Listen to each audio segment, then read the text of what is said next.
Salut vous! Oh, j'ai cru voir un gros lapinou. Je peux tout expliquer.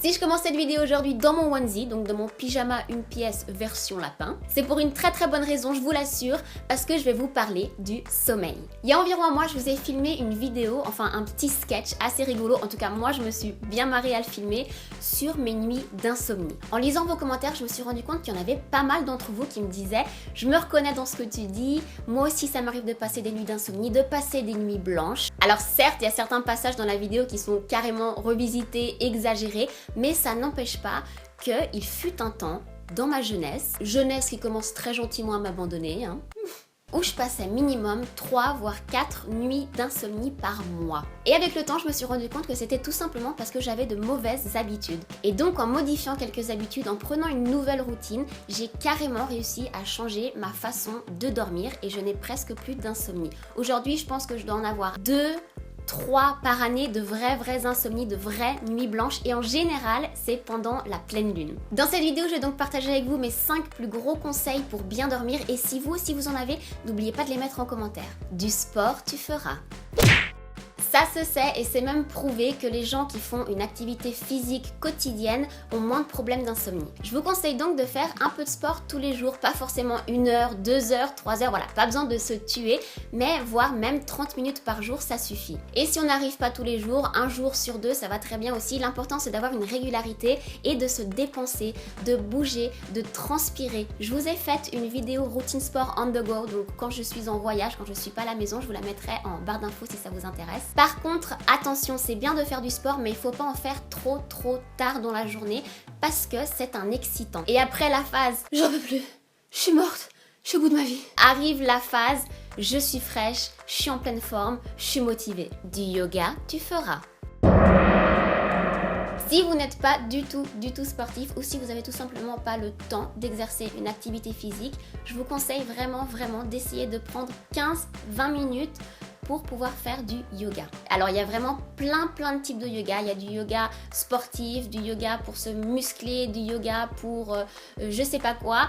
Moi personnellement, je fais du yoga stretching et ça m'aide énormément. Non seulement ça va aider mes muscles, mes articulations, mon dos, mais ça va également me faire un espèce de yoga mental. Parce que, comme le dit très bien maître yogi machin chose, un esprit relaxé est un corps relaxé, un corps relaxé est un esprit relaxé. Léger, tu mangeras.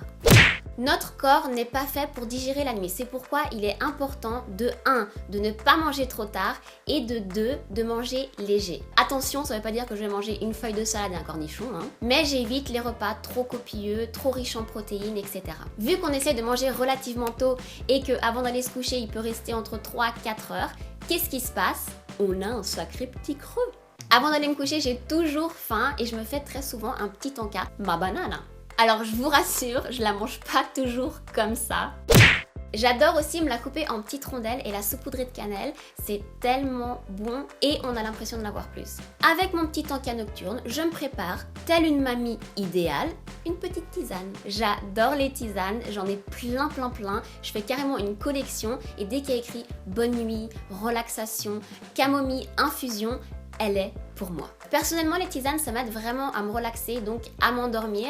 Mais si vous aimez pas ça, vous pouvez aussi vous faire un lait chaud, un lait tiède avec du miel. Mon copain, il fait ça. Moi, je pourrais jamais de la vie parce que je digère très mal le lait. Un bain relaxant, tu feras. C'est l'hiver, il fait froid, on se l'écaille, on a vraiment toutes les bonnes excuses pour faire un bon bain bien chaud. Et franchement, quoi de mieux pour se relaxer, pour se détendre, pour se détacher, déconnecter et prendre soin de son corps et de son esprit. Alors, évidemment, on dit no à ça.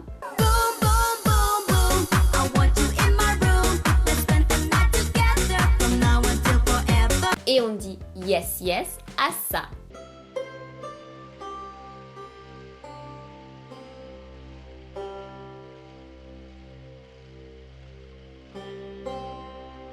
La technologie, tu banniras.